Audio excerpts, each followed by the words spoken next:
أعوذ بالله من الشيطان الرجيم بسم الله الرحمن الرحيم السلام عليكم ورحمة الله وبركاته الحمد لله رب العالمين وبه نستعين على أمور الدنيا والدين صلاة وسلاما على رسوله الأمين وعلى آله وصحبه أجمعين سبحانك لا علم لنا إلا ما علمتنا إنك أنت العليم الحكيم ولا حول ولا قوة إلا بالله العلي العظيم ولا حول ولا قوة إلا بالله العلي العظيم ولا حول ولا قوة إلا بالله العلي العظيم أما بعد.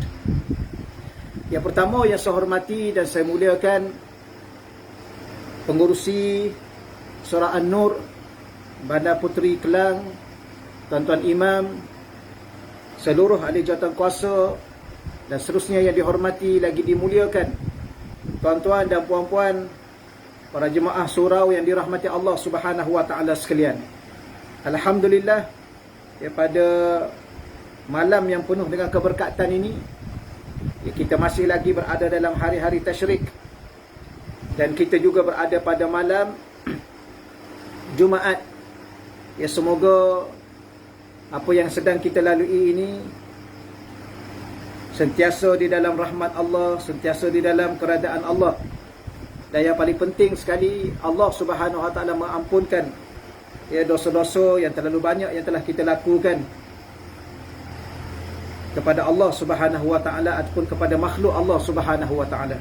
Jadi tuan-tuan yang dirahmati Allah sekalian, puan-puan yang dirahmati Allah sekalian, insya-Allah pada malam ini, sebagaimana yang kita jadualkan seperti biasa pada hari Khamis, minggu yang keempat, insya-Allah kita baca lagi kitab Hati yang Berzikir. Kita sambung kembali pengajian Hati yang Berzikir, insya-Allah. Dan pada malam ini, saya nak baca pada muka surat 63. Tuan-tuan, rujuk pada muka surat 63, iaitu pembahagian zikir. Kita dah baca berkaitan dengan, kita sekarang berada pada bab yang kedua yang merujuk perbahasan kepada zikir. Bab yang pertama merujuk kepada hati. Bab yang kedua ialah merujuk kepada zikir. Dan di sana zikir dibahagikan kepada beberapa bahagian zikir. Di antaranya muka surat 63 ni kita baca di sini, Al-Imamul Ghazali rahimahullahu taala menjelaskan bahawa zikir jenis yang pertama sedikit faedahnya dan lemah kesannya, iaitu apabila lisan sahaja berzikir sedangkan hati lalai daripadanya. Perkataan Al-Imam Ghazali ini ialah merujuk kepada apa yang telah kita sebut secara umum sebelum daripada ini. Di sana terdapat zikrul lisan dan juga zikrul qalbi. Jadi saya petik secara ringkas kata-kata Al-Imam Al-Ghazali daripada perbahasan sebelum daripada ini. Kalau tuan-tuan masih ingat lagi, kita baca pengertian zikir pada muka surat 58. Kerana zikir ini adalah suatu perkara yang kita lakukan sama ada dengan lisan ataupun kita lakukan dengan hati. Maka sebab itulah Al-Imam Al-Ghazali mengatakan bahawa zikir jenis yang pertama sedikit faedahnya dan lemah kesannya, iaitu apabila lisan sahaja berzikir sedangkan hati itu lalai daripada berzikir. Yang ini yang dimaksudkan ialah zikir antara pembahagiannya disebut zikrul lisan, zikrul qalbi. Zikir dengan lisan dan juga berzikir dengan hati. Dan kalau tuan-tuan masih ingat perbahasan kita sebelum daripada ini, kalau ditanya kepada kita mana lebih baik, zikir lisan atau zikir qalbi, maka yang lebih baiknya adalah berzikir dengan kedua-duanya sekali. Itu lebih baik. Di saat lisan kita menyebut la ilaha illallah, maka hati kita juga menyebut la ilaha illallah. Ataupun hati kita menterjemah apa yang disebut oleh lisan itu la ilaha illallah, maka hati menyebut tiada Tuhan melainkan Allah. Lisan menyebut subhanallah, maka hati kita menyebut maha suci Allah. Lisan mengatakan dan berzikir Allahu Akbar, maka hati kita menyebut Allahu Akbar, ataupun hati kita menyebut Allah Tuhan yang maha besar. Itu satu. Baik, tapi kalau orang tanya kepada kita mana lebih aula, Lebih aula maknanya lebih kepada apa yang kita nak utamakan antara lisan dengan hati, maka hati itu lebih utama. Ya, kerana tempat fokus, tempat pandangan Allah Subhanahu wa taala adalah di hati manusia. Sebagaimana banyak kali kita ulang antara hadis junjungan baginda Rasulullah sallallahu alaihi wasallam, ya, di mana Rasulullah sallallahu alaihi wasallam mengatakan, innallaha la yanzuru ila suwarikum wa amwalikum walakin yanzuru ila qulubikum wa a'malikum. Allah tidak memandang kepada rupa paras kamu dan harta benda kamu, tetapi Allah sedang memandang kepada hati dan amalan-amalan kamu. Maka di sinilah kata ulama, Allah Taala atau Nabi sallallahu alaihi wasallam mendahulukan antara amalan dengan hati. Maka Allah memandang di hati, barulah Allah memulakan pandangannya di amalan kita. Baik. Di sini juga dibawa dalam bentuk yang lain. Wa zikru zikran. Masih lagi pada muka surat 65 tuan-tuan ya. Wa zikru zikran. Zikir ini juga ada dua bahagian. Antara sudut lain pula. Zikrun khalisun bimuwafaqatil qalbi fi suqutin nazar ila ghairillah. Zikrun khalisun ni kalau kita terjemah dalam bahasa Melayu kita ialah zikir yang tulus. Zikir yang kita nak kata apa dalam bahasa Arab yang lainnya, khalis ni juga bermaksud ikhlas. Zikir yang betul-betul tulus, ikhlas. Apa maksudnya? Bimuwafaqatil qalbi, caranya dengan muwafaqah al-qalbi. Apa makna muwafaqat al-qalbi? Bersetujunya hati kita. Bila fi sukutin nazar ila ghairillah, di saat berhenti dari dalam memandang selain kepada Allah, ataupun boleh juga itu selain daripada Allah. Dalam memandang selain daripada Allah.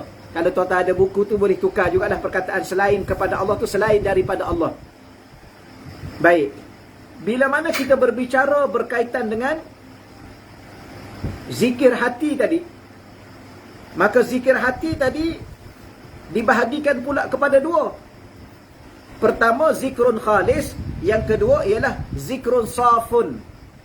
Apa makna zikrun khalis? Iaitu hati kita sudah bersetuju bahawa ianya tidak mahu lagi memandang kepada selain Allah. Tidak lagi hati ini ingat kepada selain Allah. Beri tuan-tuan yang dirahmati Allah sekalian, ni antara perbahasan yang kalau kita kata nak kata agak tinggi, tidaklah tinggi sangat. Walau bagaimanapun, oleh kerana kita nak kena biasa-biasakan dalam perbahasan zikir. Sebab sebelum daripada ini, saya sendiri, tuan-tuan yang dirahmati Allah sekalian, kadang-kadang kita ni belajar tak banyak sangat belajar pasal zikir. Ya, kita belajar biasanya zikir lepas solat. Itu ajalah yang kebanyakan di kalangan kita belajar. Adapun zikir, pembahagian zikir, martabat zikir, perjalanan zikir, bagaimana, bila mana zikir sampai ke tahap ini, bagaimana dirasainya, apabila zikir sampai ke tahap ini, apakah kesannya, itu insya-Allah saya akan ceritakan sedikit sebanyak kepada tuan-tuan dalam buku ini insya-Allah. Dia ke depan nanti. Bagaimana bentuk perjalanan zikir, bila mana dia berada di hati, ke manakah dia akan pergi, dan sampai ke tahap manakah zikir itu bila mana dia masuk dalam hati, dia tidak akan lagi lupa dan hilang zikirnya kepada Allah Subhanahu Wa Taala. Okey, saya ulang balik pada tuan-tuan yang baru bersama dengan kita pada malam ni daripada surau An-Nur, Bandar Puteri Kelang. Dan jangan lupa tuan-tuannya supaya share pengajian kita ini ya kepada jemaah-jemaah kita yang lain, mungkin mereka terlupa, ataupun sahabat-sahabat kita yang lain ya dalam Facebook kita dan sebagainya. Ya, moga-moga kita mendapat manfaat yang banyak ya daripada apa yang kita sampaikan pada malam ni insya-Allah. Jadi saya ulang lagi sekali, zikir itu ada zikir lisan dan zikir qalb, zikir lisan dan zikir hati. Zikir hati pula ada dua, zikrun khalis, iaitu zikir yang tulus, di mana hati kita sudah bermuafakat, hati kita sudah bersetuju, menerima bahawa tidak ada lagi ya untuk kita memandang kepada selain Allah. Yang kedua, zikrun safun, zikir yang jernih, bifana'il himmah anil zikri. Apa maksudnya? Caranya ialah dengan hilangnya keinginan jauh daripada zikir, iaitu tidak ada lagi perasaan dalam hati kita untuk tidak berzikir, atau jauh daripada zikir, atau lalai daripada Allah Subhanahu Wa Taala. Ya, kerana ianya bermula di hati. Ya, hati ni dia ada rasa. Maka apakah yang dinamakan zikir yang betul-betul jernih, suci, bersih? Iaitu di saat tidak ada lagi hilangnya, atau dengan kata lainnya, hilangnya keinginan untuk berjauhan daripada ingat kepada Allah. Tuan-tuan, dalam hati kita ni banyak keinginan. Ya, keinginan. Satu hari, dua hari ni, apa yang terlintas keinginan yang di hati tu? Nak balik kampung lah ya. Keinginan nak balik beraya. Keinginan nak rentas negeri. Tapi saya tengok ramai juga yang rentas negeri satu hari sebelum raya baru ni. Katanya ada surat. Hari ni kawan saya berada di highway Karak. Katanya jam nak masuk ke Gombak daripada highway Karak. Rupa-rupanya ramai juga yang balik raya. La haula wala quwata illa billah al-aliyil azim. Wallah alam lah, mungkin ada di kalangan mereka hajat-hajat. Tapi walau bagaimanapun, apa yang saya nak sebut pada tuan-tuan, bagi orang yang berzikir dengan hati ni, dia akan sampai kepada satu tahap hatinya tidak ingin lagi kepada selain daripada berzikir. Apa maknanya? Hatinya tidak ingin lagi kepada selain ingatan kecuali hanya kepada Allah Subhanahu wa ta'ala. Sebagaimana kita tidak mahu berjauhan dengan ibu dan bapa kita, sebagaimana kita tidak ingin berjauhan dengan anak dan isteri kita, begitulah hati ini sampai kepada satu tahap tidak lagi ingin berjauhan dengan Allah Subhanahu wa ta'ala. Perkara-perkara begini ni tuan-tuan yang dirahmati Allah sekalian, kadang-kadang di saat seumpama ini kita tak rasa penting sangat. Ya, kita rasa biasa, kita tak rasa penting. Tapi di saat kita nak meninggal dunia, ataupun di saat kita berada di alam yang lain daripada dunia ini, barulah kita akan terasa sungguh-sungguh. Rupa-rupanya benda yang paling bernilai dalam kehidupan kita ini ialah di saat hati dan jiwa kita tertumpu hanya kepada Allah Subhanahu wa ta'ala. Sebab tu Allah minta hati kita 5 kali satu hari dalam solat, dalam tempoh yang paling singkat, di masa qiyam kita, di masa rukuk kita, di masa i'tidal kita, di masa sujud kita. Allah minta satu perkara daripada hati kita atas nama khusyuk kepada Allah. Apa makna khusyuk? Tenang. Bagaimana nak tenang? Hanya ingat Allah Subhanahu wa ta'ala. Okey, selesai di situ tuan-tuan. Di bawah tu ada satu hadis daripada junjungan baginda Rasulullah SAW mengatakan, la uhsi sana'an alaika anta kama asnaita ala nafsik. Aku tidak mampu menghitung pujian kepadamu. Engkau adalah sebagaimana engkau memuji atas dirimu sendiri.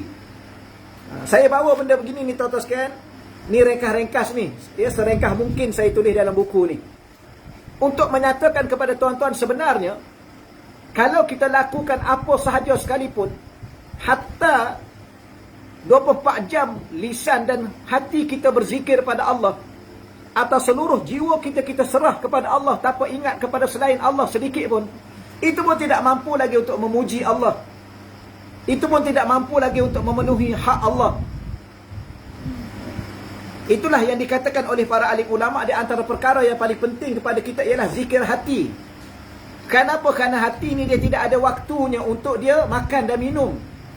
Tidak ada waktunya untuk dia berbicara, rehat. Tetapi mulut kita ada waktunya kita nak makan, ada waktu kita nak bercakap, ada waktunya kita nak diam.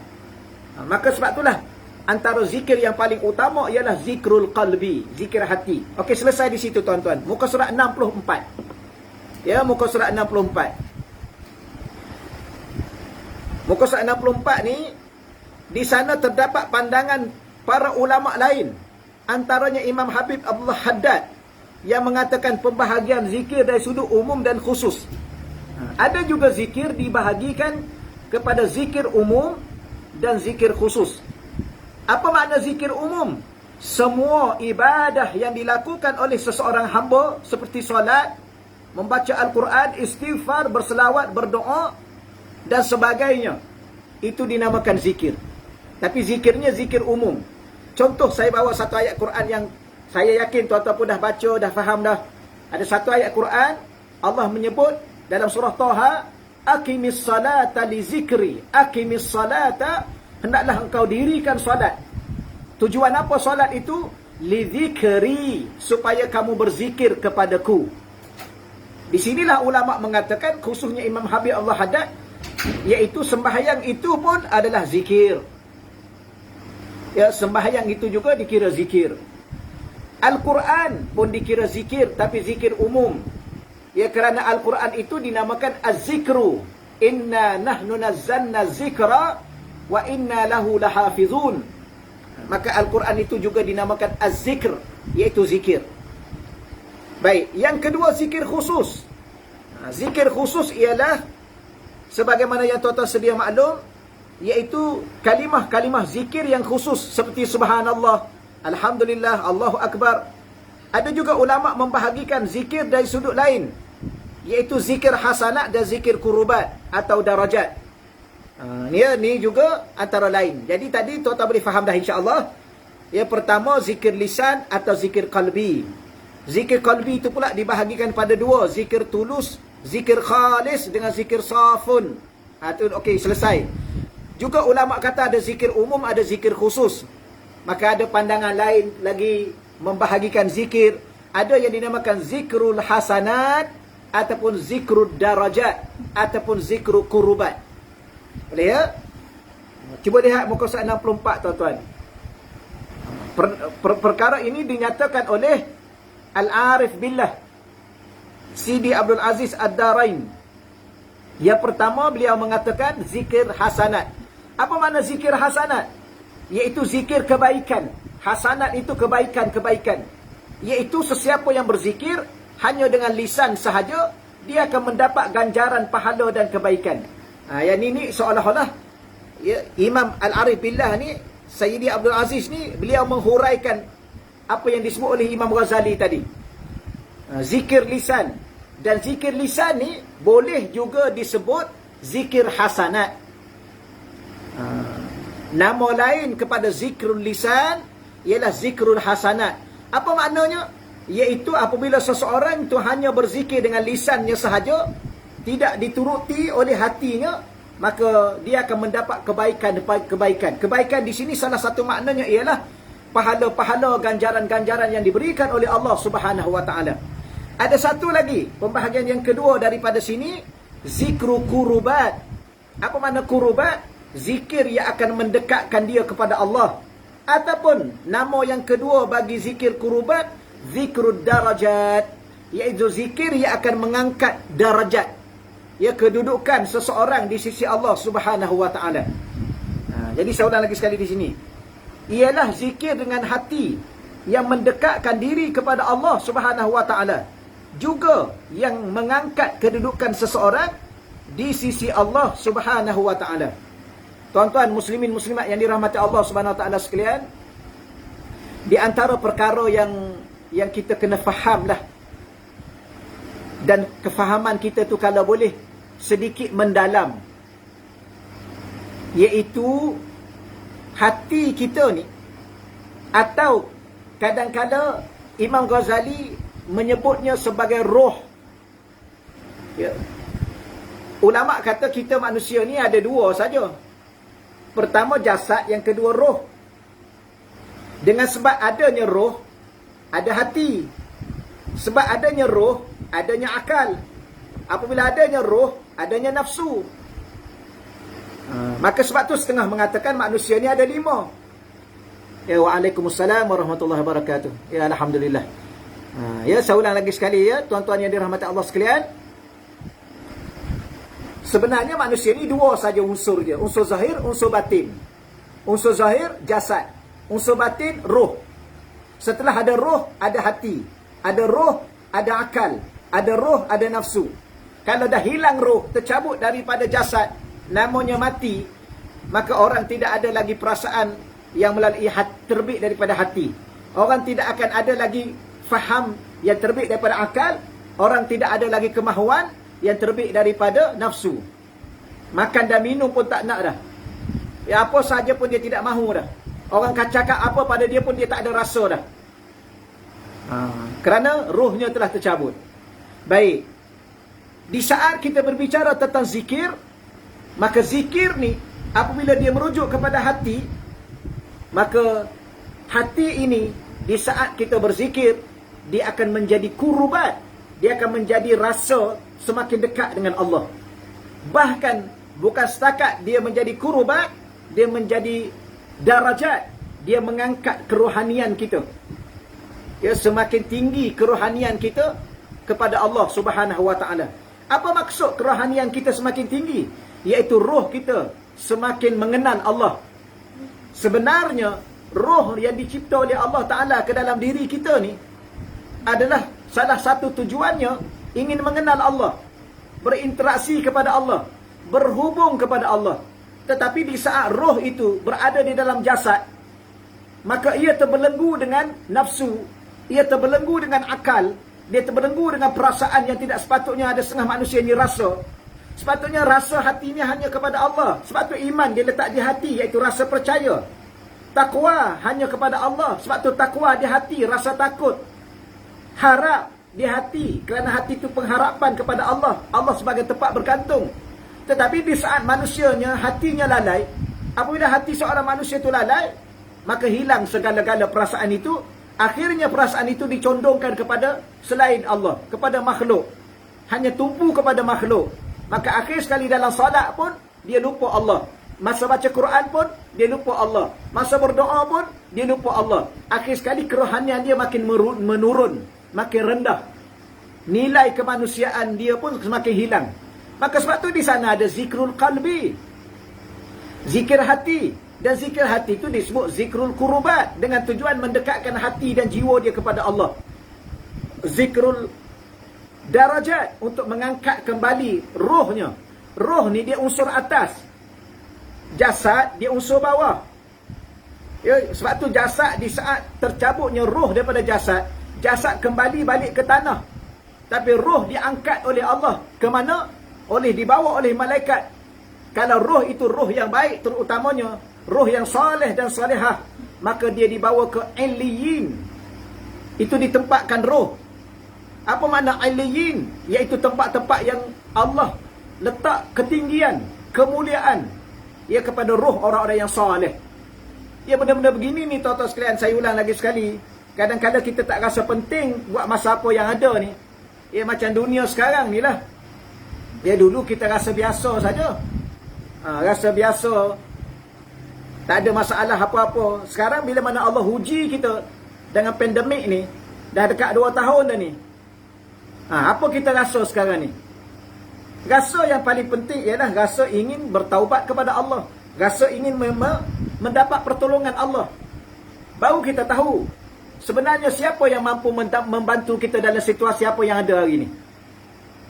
Ya, pelbagai usaha dibuat oleh pihak kerajaan, pelbagai usaha yang dibuat oleh pihak KKM, pelbagai usaha dibuat oleh pihak polis dan sebagainya, dengan PKP, PKPD, macam-macam lah PKP dah ni. Ya. Tapi kenapa tak tahu ke mana lagi kita ni sebenarnya? Hari ni berapa belas ribu lagi hari ni? Ya? Hari ni 13,000. Selangor saja ada berapa hari ni? Selangor saja 6,000 lebih.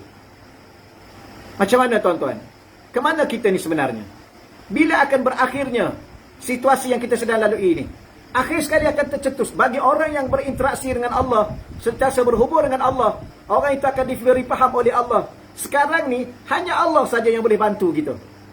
Hanya Allah saja yang boleh menghilangkan segala musibah. Kerana yang datangkan musibah itu Allah. Kenapa Allah datangkan musibah? Ya, kerana Allah datangkan musibah itu untuk menunjukkan bahawa dia itu wujud. Ya, jangan kita lupa Allah. Allah itu ada. Dan segala apa yang berlaku ni adalah dengan kehendak Allah, dengan izin Allah, dengan urus takbir daripada Allah.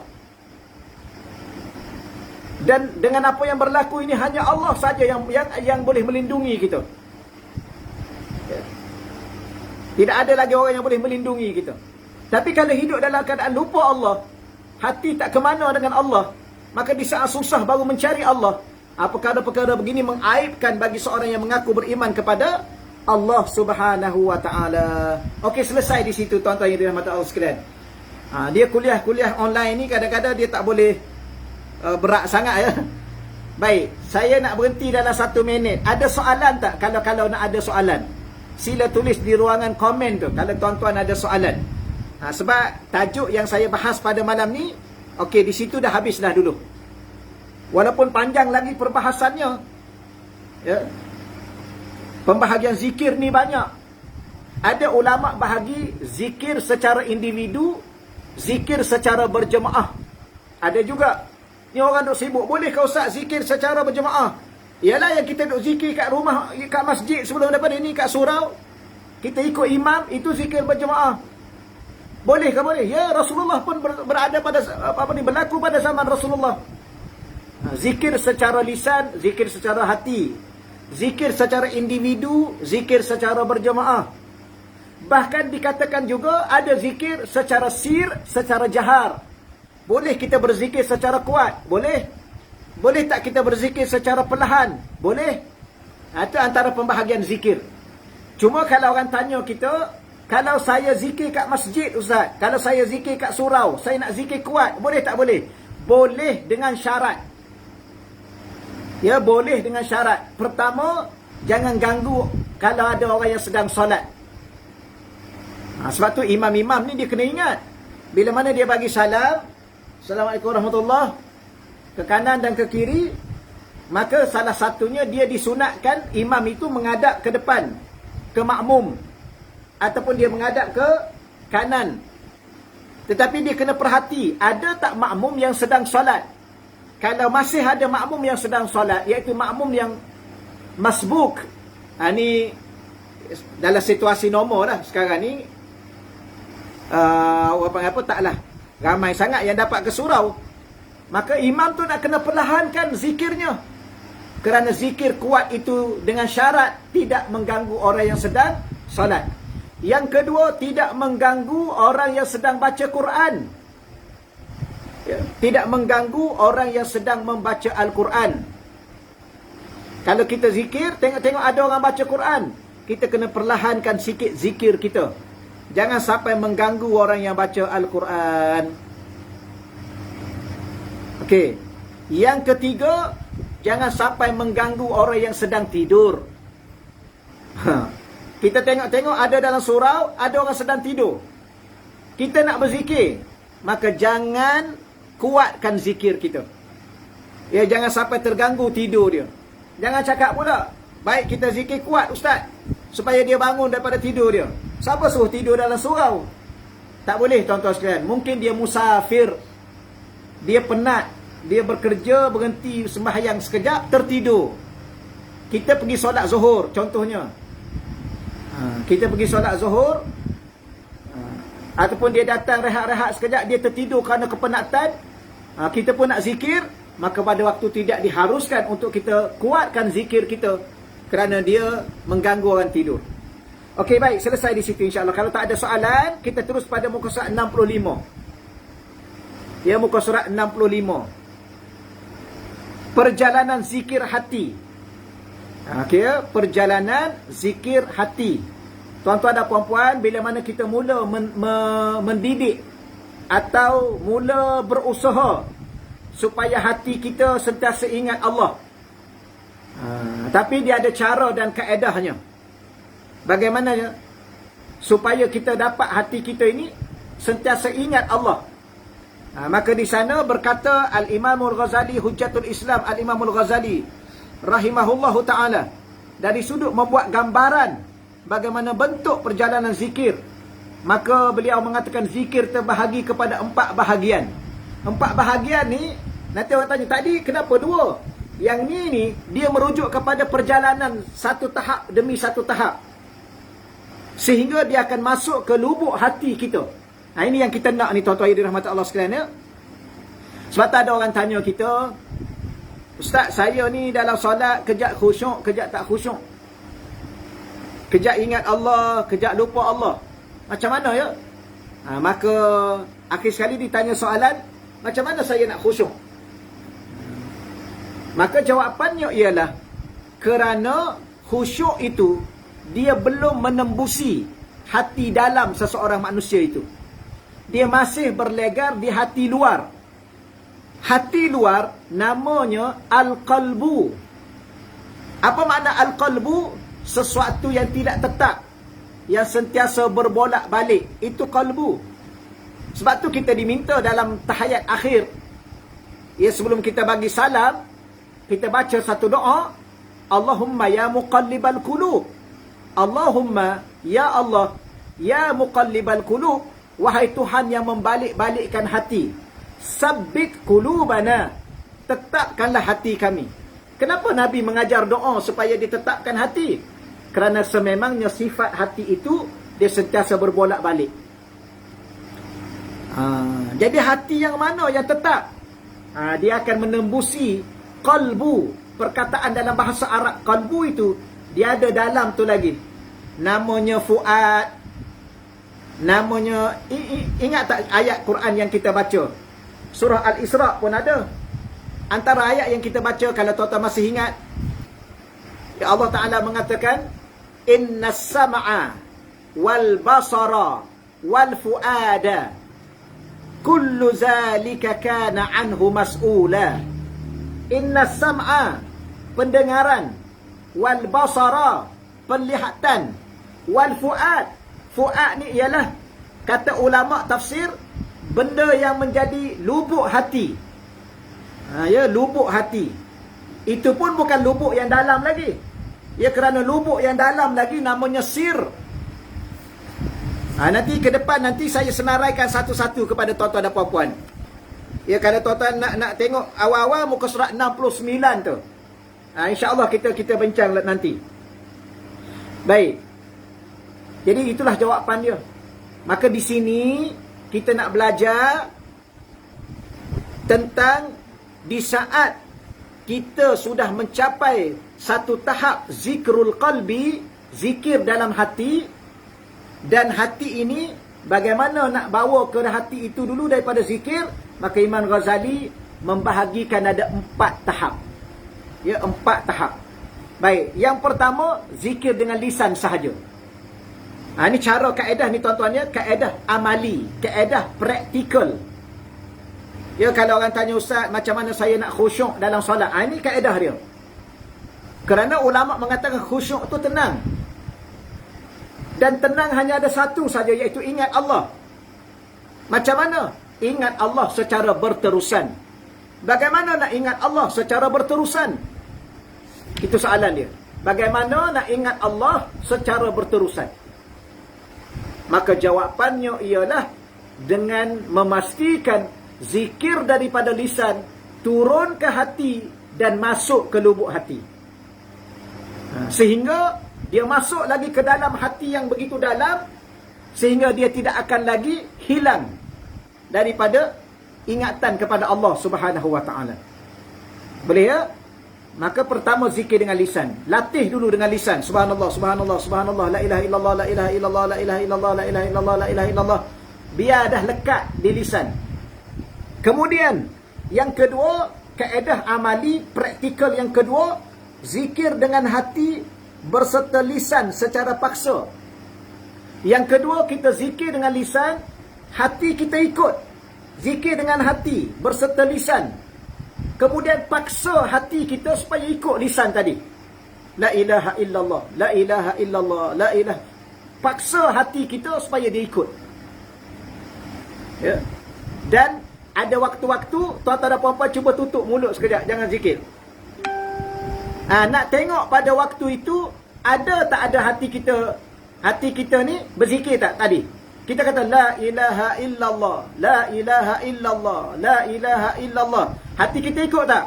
Okey, kalau dia tak ikut, kita paksa dia. La ilaha illallah. Kita berhenti sekejap supaya dia sebut. La ilaha illallah. Okey, hati kita sebut. Maka kita ulang, hati kita ikut, hati kita ikut, hati kita ikut. Kemudian cuba kita tutup mulut sekejap. Maka kita merasa di hati kita la ilaha illallah, la ilaha illallah, la ilaha illallah. Kita pun tutup. Hati kita bergerak. Paksa dia. Kalau dia berhenti, paksa dia lagi.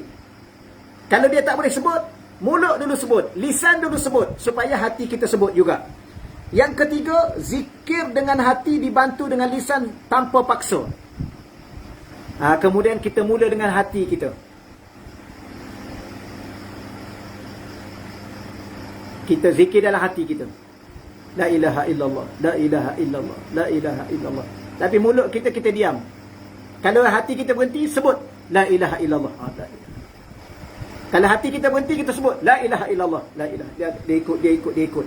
Yang keempat, sampai kepada satu tahap, nanti kalau orang tanya, lama mana ustaz nak buat? Kadang-kadang ikut seseorang lah. Kalau hati dia lembut, mudah ikut. Kalau hati dia keras, nak kena paksa tu dalam tempoh masa yang lama. Dah lah kena paksa dalam tempoh yang lama. Nak supaya dia ni dah membiasakannya. Mengambil masa pula. Sebab dia tak sama.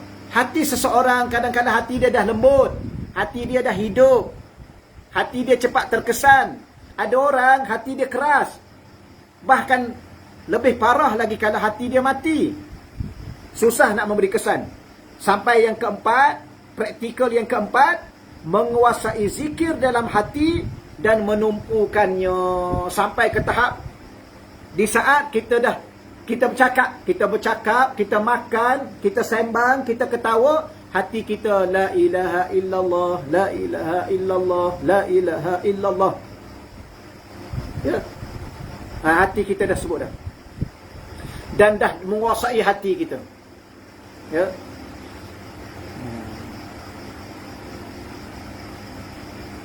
Boleh ya? Ani la ilaha illallah, la ilaha illallah, la ilaha. Dalam hati kita sehingga dia menguasai. Dahlah dia menguasai hati. Zikir tu sudah menguasai hati. Bukan hati tu nak berzikir lagi. Zikir sudah menguasai hati. Lain ya. Kita nak cakap dalam bahasa yang bagaimana?